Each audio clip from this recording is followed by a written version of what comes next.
Ladies and gentlemen, welcome on my YouTube channel. Each Sunday you analyze a new... Coupé. Anto, What? Yes? c'est en français. Oh, ok. Let's go. Salut à tous, bienvenue sur ma chaîne YouTube. Je dis jamais ça, mais c'est pas grave, c'était pour l'épisode.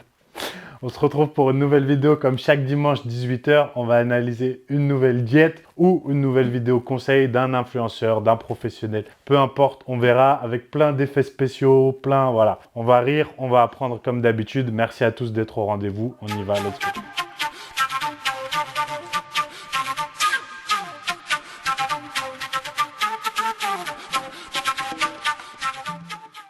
Aujourd'hui, on va travailler un petit peu votre anglais et le mien en même temps parce que comme vous les avez vu, c'est nécessaire. Surtout que je vais bientôt à Dublin, donc il va falloir que je m'y mette un peu. Bref, peu importe. Aujourd'hui, on va parler de Jennifer Dorie. Je ne sais pas si ça se prononce comme ça s'écrit D-O-R-I-E. Et c'est ni plus ni moins qu'une athlète qui est 2 fois Miss Olympia en catégorie Miss Bikini. Donc pour ceux qui ne connaissent pas, Mister Olympia, c'est le championnat du monde, les Jeux Olympiques du bodybuilding. Donc lorsque dans la catégorie Miss Bikini, qui est la catégorie dans les compétitions où on est le moins musclé, on va dire, c'est la catégorie féminine par excellence. Voilà, on a le moins de masse musculaire, on demande le moins de sèche, mais le niveau tout de même est très élevé, hein, calmons-nous. On vous montre juste ici une photo d'elle en compétition. Voilà, rendez-vous compte donc qu'elle est la championne du monde, incontestée, et la meilleure du monde dans cette discipline. Voilà. Et ce qui va être intéressant, c'est que énormément d'entre vous qui me suivent êtes des athlètes, professionnels ou amateurs, ou certains ne le sont pas, mais rêvent, pour les femmes, de devenir comme elle. Et ce qu'il faut voir, au-delà de toute considération génétique, d'entraînement bien sûr, de dopage, parce que malheureusement cette catégorie n'est pas toujours épargnée. Certes, il y a des athlètes qui naturellement dans cette catégorie, qui fait exception à mon sens, peuvent arriver à un très bon niveau. Est-ce qu'on arrive jusqu'à Miss Olympia en étant naturel? Je ne sais pas. En tout cas, j'ai de sérieux doutes. Mais ce qui va être intéressant, c'est de voir l'approche alimentaire. Donc, on va analyser ça. On va voir si, à mon humble avis, on peut faire mieux. Au-delà de la performance, parce que ça va être dur de lui dire qu'elle peut faire mieux sportivement alors qu'elle est la meilleure du monde. Toujours s'améliorer, mais vous avez compris. On va voir d'un point de vue peut-être santé. Et ce que j'en pense, à mon humble avis, à mon humble niveau, on remet toujours entre parenthèses lorsque j'analyse des diètes comme Ronnie Coleman, Chris Bumstead ou autres, je me mets dans mon œil de professionnel de la nutrition et je ne me mets pas au-dessus d'eux, bien sûr, en termes d'athlète, c'est incomparable. Ne vous en faites pas, j'ai bien les pieds sur terre. Juste avant toute chose, s'il vous plaît, petit disclaimer ici très important. Oui, c'est une Miss Bikini. Oui, peut-être que vous n'aimerez pas parce qu'elle est trop musclée pour vous, elle est trop sèche pour vous, trop maquillée, trop refaite, la poitrine, etc., etc. On s'en fiche, s'il vous plaît. On est là pour parler de l'aspect sportif, l'aspect diététique, l'aspect santé. Vous et moi, on a des physiques qui peuvent ne pas plaire à un tel ou un tel. Eh bien, on n'aimerait pas qu'ils viennent nous critiquer publiquement sur ça sur Internet. C'est pas le but. Elle se prétend pas Miss Monde, elle fait Miss Bikini. Ça reste du sport, ça reste une catégorie où il y a des critères. C'est comme ça. Si elle ne vous plaît pas, regardez la vidéo les yeux fermés. Puis quand c'est moi, parce que je sais que voilà, j'ai un physique agréable, ça me fait rire tellement c'est pas sérieux, vous rouvrez les yeux. Voilà. Non, sérieusement, s'il vous plaît, de la bienveillance et du débat constructif. On a le droit de rigoler, mais pas sur elle. Rigolez sur moi, vous pouvez y aller. J'ai des grosses narines, j'ai des grosses fesses, j'ai des grosses lèvres, je suis pas coiffé. Vous pouvez y aller avec moi. Défoulez-vous si vous m'aimez pas. Parce que moi, j'adore ça, l'autodérision. Et avant que ça ne m'atteigne, il va falloir donc...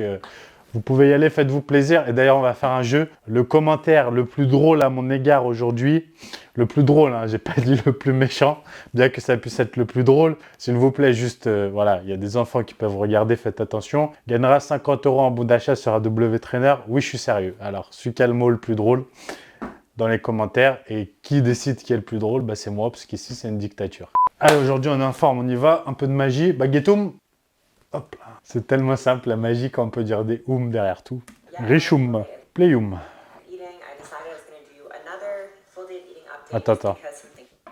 J'ai oublié que c'était en anglais qu'il me faut un peu de concentration quand même.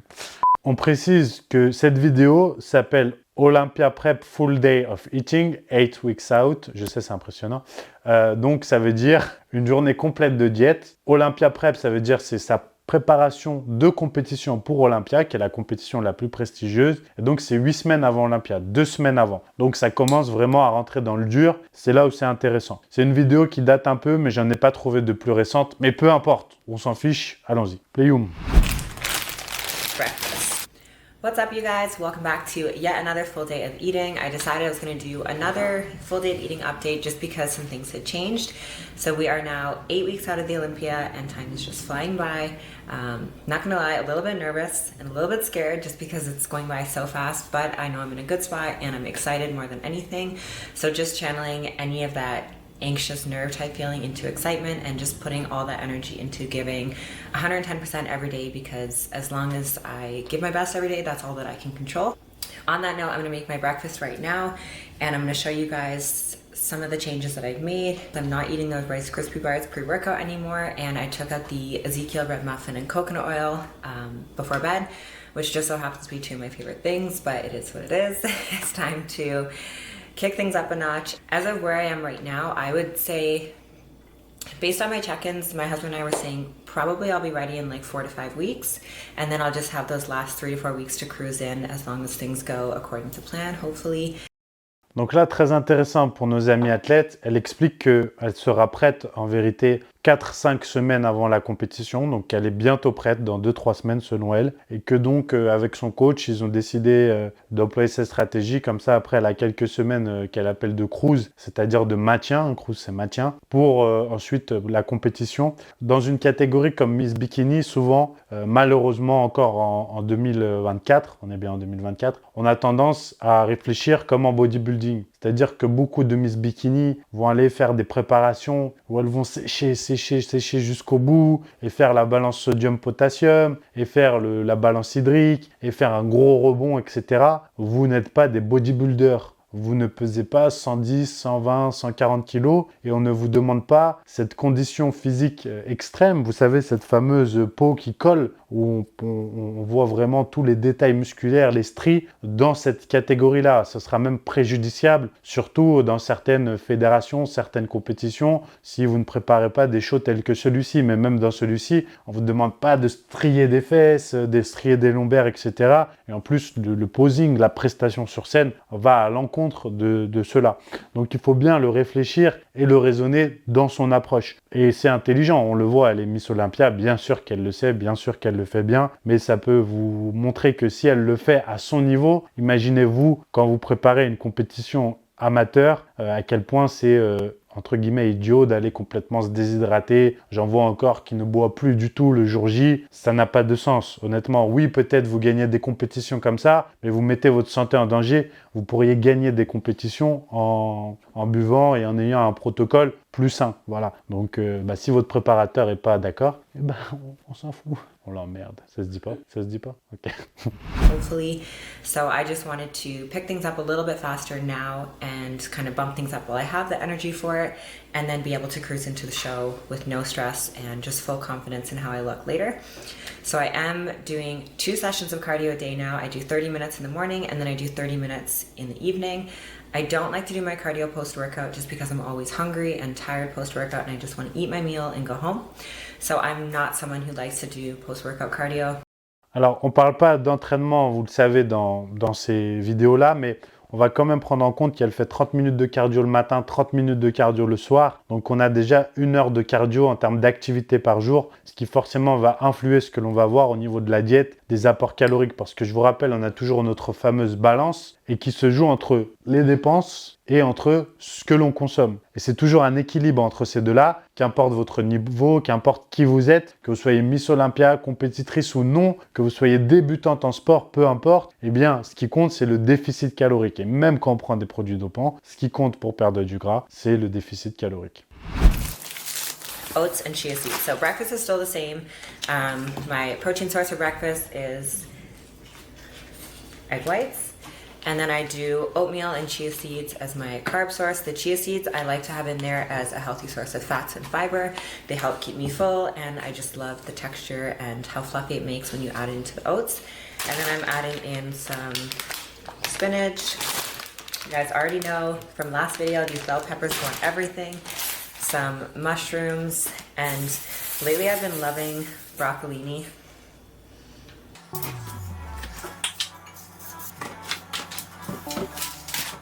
Okay, so first things first, I'm gonna put some mushrooms and then cut up the bell peppers and broccolini to put on it. And I'll just let that sit on the pan for a little bit.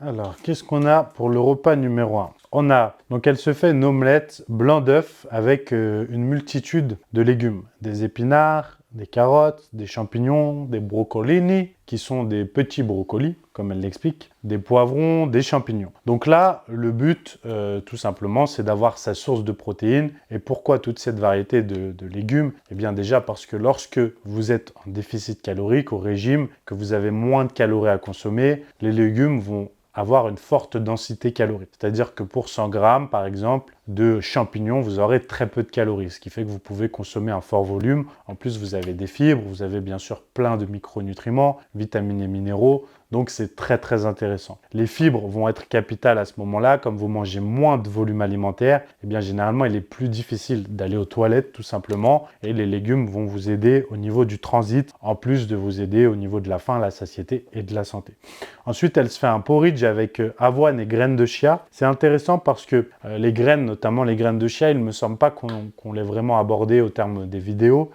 Les graines de chia, pour moi, sont tout en bas de l'échelle en termes de sources de lipides. Elles ne sont pas très intéressantes, elles sont souvent survendues comme des super aliments. Elles peuvent coûter parfois très cher, certains en retrouvent de moins cher, mais souvent elles sont de moins bonne qualité. Donc c'est encore pire parce que je le rappelle, les sources de lipides sont directement dépendantes de la qualité que vous achetez. Parce que lorsque vous achetez une source de graisse, eh bien elle peut, vous le savez, on en a déjà parlé, contenir différents types de profils de lipides. Les fameux oméga 3, oméga 6, oméga 9, mais il y a aussi les oméga 7, bref, il y en a une multitude.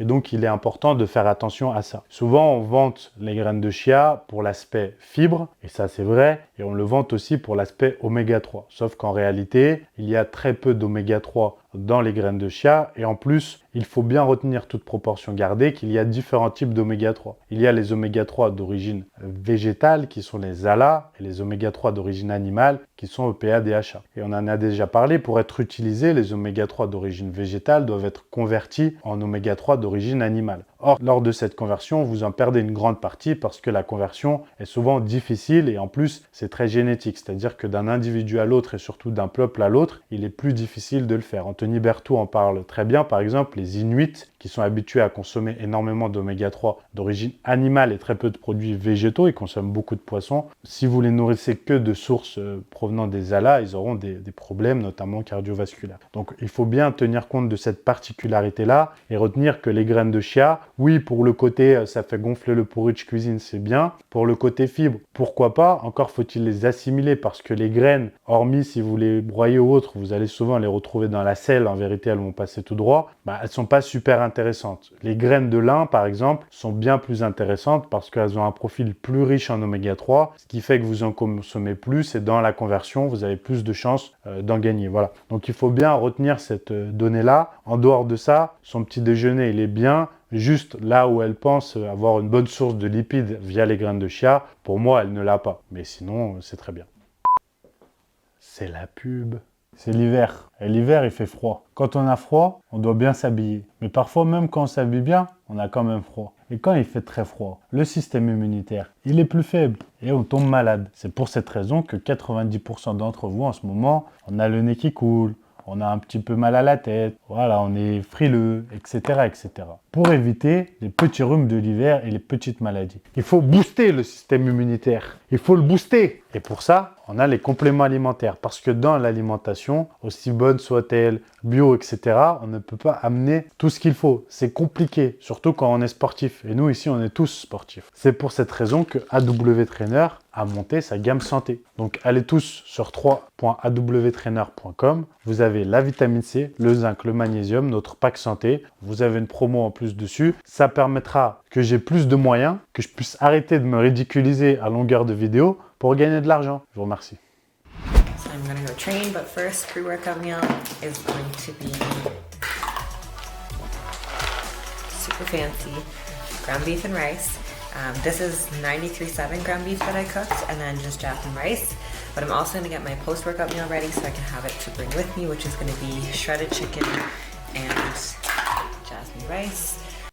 Donc ensuite, elle montre son repas avant et après l'entraînement. Avant l'entraînement, riz et bœuf. Après l'entraînement, riz et poulet. Donc là, c'est intéressant parce qu'effectivement, une autre astuce. Parfois, certains d'entre vous souffrent de la faim lorsqu'ils sont au régime en déficit calorique. Et pourtant, ils continuent à consommer des compotes, de la whey, du miel, ce genre d'aliments. Le problème, c'est pas que ce sont des mauvais aliments, loin de là. C'est que vous n'avez aucun volume alimentaire lorsque vous les consommez. Souvent, vous verrez que ce genre d'athlète ne mange que solide à l'approche des compétitions. Pourquoi? Pendant longtemps, on a eu ce mythe d'analyser ça en se disant la nourriture solide est supérieure à la nourriture liquide. Parce que nous, dans nos esprits, on voyait Coleman, Cutler manger solide. Mais en vérité, c'est simplement de la logique qu'à ce stade-là, lorsque vous êtes bas en calories, on le voit, elle est maquillée, mais on le voit, elle a les joues creusées, les traits tirés, c'est normal. C'est très dur pour en avoir fait les compétitions de bodybuilding, les préparations. C'est très dur lorsque l'on veut arriver prêt et sec, c'est-à-dire vraiment en condition. Eh bien, à la fin, on ne mange plus que solide pour cette histoire de volume alimentaire. Donc déjà, c'est la première raison. Et une astuce pour vous, voilà, c'est de vous concentrer sur ça. Parce que quand vous allez manger par exemple du miel, à la place vous pourriez prendre un fruit, une orange qui va vous amener un gros indice satiété. À la place de la compote, vous pourriez prendre une pomme. À la place du beurre de cacahuète, vous pourriez prendre des noix, des amandes. Voilà, ce genre de choses. À la place de la whey, vous pourriez prendre du skyr. Vous voyez bien si vous ajoutez ça bout à bout que la sensation de faim à la fin de la journée, ce n'est pas la même chose forcément qu'on a du solide comme ça. Donc c'est très important lorsqu'on a un faible taux de calories de réfléchir à ses choix alimentaires. C'est pour ça que cet aspect diète flexible parfois n'est pas du tout intelligent. Quand on consomme que 1600 calories et que l'on va consommer 200 kilocalories avec un Oreo, alors ça fait peut-être pas 200 kilocalories, mais vous m'avez compris, c'est pas intelligent quand à côté on aurait pu manger une assiette d'haricots verts et de riz. Oui, c'est moins sexy, oui, c'est moins appétissant, mais sur la faim, non pas sur l'aspect psychologique, émotionnel, mais sur l'aspect faim, énergie, c'est pas le même calcul à la fin de la journée. Donc ça, il faut bien le retenir. But I am gonna cook some bell peppers on the pan and add some cocoa amino so it tastes good, and maybe some broccolini and stuff just for some more volume, and then I'll pack it with me to go post-workout. I don't really like to do veggies in this one. I just love Frank's Red Hot Sauce and that's it.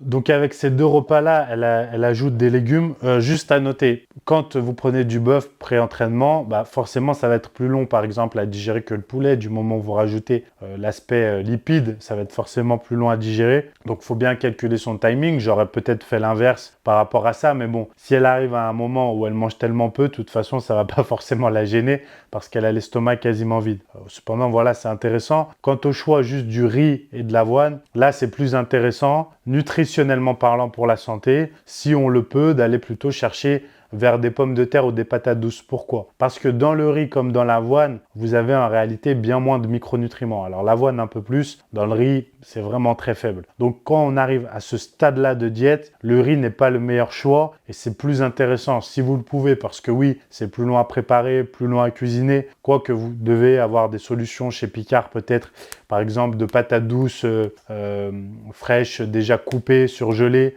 sans la peau, pas frites, quoi, vraiment crues comme ça, mais surgelées déjà prête à cuire, ça peut être intéressant par exemple, mais prenez bien ça en considération. Le riz, c'est souvent l'aliment, on dit roi en bodybuilding, mais à tort en réalité, parce qu'à part les glucides, ça n'a même pas grand chose d'intéressant. Donc ça, j'aurais varié. Après, il y a Très peu de lipides là, on en a que dans le bœuf qui est du lean bœuf, donc du bœuf maigre, sûrement du 5% au moins. Donc là, pour l'instant, c'est critique en termes de lipides. En même temps, elle doit être très très bas en calories. On va voir sur le reste de la journée. On va faire une analyse. Mais voilà, c'est pour l'instant très bas. Tout le reste est très bien, c'est très bas en lipides. Et moi, je déplore pour l'instant l'absence de fruits parce qu'à ce stade de la compétition, à ce stade de la préparation, un peu moins de riz, un peu moins d'avoine, plus de fruits, ça va énormément jouer sur la forme physique, la santé. Parce que moins vous mangez, retenez bien ça, moins vous avez de chance d'apporter tous les micronutriments. Alors oui, il y a les compléments alimentaires, mais on ne retrouve pas tout dans les compléments alimentaires. Pas tout ce que l'on va retrouver dans une grande variété de fruits et légumes. Donc amis athlètes, amateurs comme professionnels, soyez alerte à ça.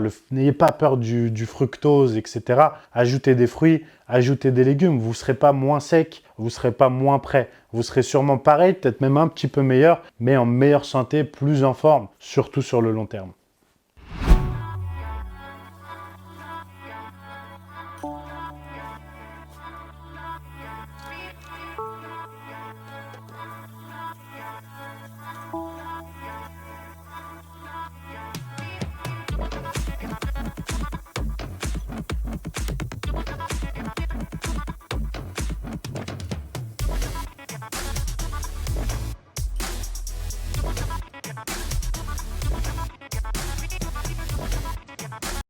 Repas numéro 4, donc on voit que c'est la même chose que le repas numéro 3, hein, des légumes. C'est les mêmes légumes toute la journée. Bon, il n'y a pas de problème parce qu'en soi, il y en a 5 différents, très bien. Riz, poulet, encore une fois, le fameux classique. Au niveau des apports en protéines, ok. Au niveau des apports en lipides, j'ai l'impression qu'elle cuit avec un spray. Donc, il y en a sans doute un petit peu. Voilà, ça va être très faible. Ça va être de l'ordre de 5 grammes par repas. J'aurais amené un petit peu plus de lipides pour l'aspect oméga 3, l'aspect santé. J'aurais varié avec le riz, comme je l'ai dit précédemment. Retenez bien, en fait, que ici, le but, c'est pas d'analyser et de dire comment elle pourrait faire pour être meilleure en termes de physique. Comment elle pourrait être plus sèche, plus musclée. Parce que ça peut très bien marcher comme ça et ce que je lui dis ne peut ne pas mieux marcher. Par contre, c'est l'aspect santé. Ce qui m'intéresse le plus, pardonnez-moi, j'ai fait une vente, comme d'hab, ça sonne. Je vais être riche bientôt. Inch'Allah, Mazel Tov, Amen. Bref, et comment disent les hindous? Je sais pas. Les amis hindous, bouddhistes, toutes les religions que j'ai oubliées, pardonnez-moi, mettez en commentaire comment on dit et je le dirai la prochaine fois. Bref, je m'égare complètement, rien à voir. Il me dit recentre-toi. Je disais, il faut considérer dans ces vidéos, ces analyses qu'on fait, l'aspect santé. Voilà. Si vous êtes ici pour savoir comment perdre le plus vite du poids, être le plus vite super musclé, bah vous serez peut-être déçu. Je suis d'accord, je reconnais ça, que je sais comment perdre très très vite du poids, mais je vous le dirai pas. Pourquoi? Parce que, en fait, ça va à l'encontre de la santé. Ce n'est pas intelligent. Moi, je veux une approche saine et intelligente. Je veux que vous puissiez être Miss Olympia pendant 8 ans de suite et puis après être en bonne santé, jouer avec vos enfants, vos petits-enfants et ne pas avoir des problèmes cardiovasculaires ou autres. Voilà, qui que vous soyez, que vous puissiez perdre 40 kilos et puis stabiliser tranquillement sans faire le yo-yo, que vous puissiez prendre du muscle et puis ne pas avoir de problème. Voilà, toutes ces choses-là, c'est toutes ces choses-là qu'on essaye d'amener ensemble. Parce que des vendeurs de poudre à perlimpinpin qui vous disent comment perdre très vite, prendre très vite, etc., on en a plein. Tous ceux qui vous proposent des stéroïdes au bout de 4 semaines de coaching parce que tu perdras plus vite avec ça, on en a plein. Et j'en passe, c'est des meilleurs. Mais ici, c'est pas le but. C'est que tous ensemble, on ait cet aspect santé. Voilà, retenez-le bien. Et si ça ne vous plaît pas, bah, il y a plein d'autres chaînes YouTube où il y aura du contenu différent. Mais restez là quand même. Ici, on fait de la magie. Ah, mais son mec, c'est lui. Ah, mais son mec, c'est lui. Ouais, surprise. Il me semble que, je crois que j'ai reconnu son mari, on va dire. C'est le premier Mister Olympia Men's Physique, je crois. Il me semble l'avoir reconnu. Je crois qu'il s'appelle Marc-Anthony. Dites-moi dans les commentaires si c'est bien lui. Il me semble que c'est bien lui. Si c'est lui, je l'aimais beaucoup. Je crois que c'est un ami à Nicolas Vuillot, d'ailleurs, qu'on salue. Qui est très très bon, que vous devriez suivre, qui est très très bon. Nicolas, génial. Qui est génial et très bon en connaissances, génial. Super athlète, tout. Allez le voir. Dis-moi, ok. Non, mais me dérange pas comme ça, s'il te plaît. Surtout quand je parle de Nicolas. Non, parce qu'il fait ta taille, mais il fait 3 fois toi. Calme-toi. Qu'est-ce qu'elle mange? Des chips de champignons. Costco.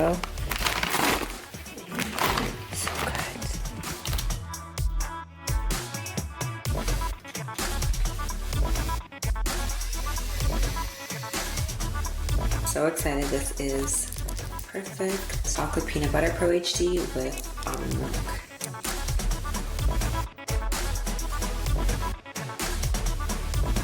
Donc dernier repas de la journée, on va devoir un peu deviner. Elle a dit qu'il y a du lait d'amande, du beurre de cacahuète et je pense de la whey parce qu'elle a cité la marque HD Muscle qui est, il me semble, la marque de Dorian Hamilton. Si Pierre tu passes par là, tu confirmeras, il me semble que c'est ça.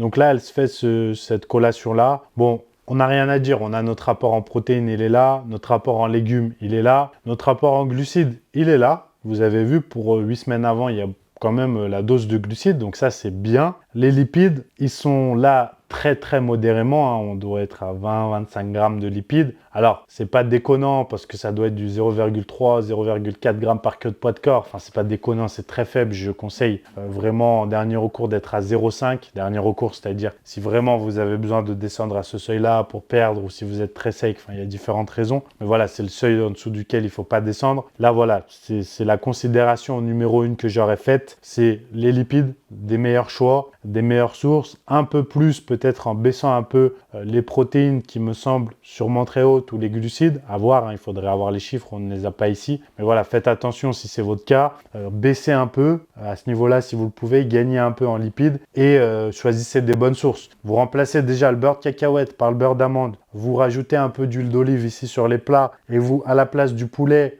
une fois ou deux, vous rajoutez 1, 2, 3 œufs dans la journée et vous êtes bon. Voilà, vous enlevez un peu peut-être pour cuire d'huile, enfin ça se discute. Mais si vous rajoutez là du jaune d'œuf dans cette diète, vous rajoutez 2 jaunes d'œuf, vous mettez de la purée de noisettes à la place des purées d'amandes et un peu d'huile d'olive sur les plats, vous êtes sur une diète qui est très bien. Après, vous enlevez un peu de riz, vous mettez un peu de patates douces à la place et un peu de fruits avec les mêmes apports en termes de glucides plus ou moins en faisant les équivalences et vous êtes même sur une approche saine. Donc je trouve ça plutôt pas mal comme type d'exemple pour une athlète comme ça, parce que c'est pas extrême, ça peut pas amener quelqu'un à faire n'importe quoi, à se mettre en danger, mais sur le long terme, sur l'aspect santé, métabolisme, etc., on peut améliorer, je pense. Voilà pour cette vidéo qui était assez courte parce que cet épisode dure 7 minutes 25, mais j'ai essayé de vous donner un maximum de contenu, ça change un petit peu. On a fait un peu moins d'effets spéciaux et de rigolade parce que de temps en temps, il faut bien être sérieux. J'espère que ça vous aura plu. N'hésitez pas à commenter, à liker, à partager et on se retrouve dimanche prochain, 18 h pour une nouvelle vidéo. A plus, bye bye.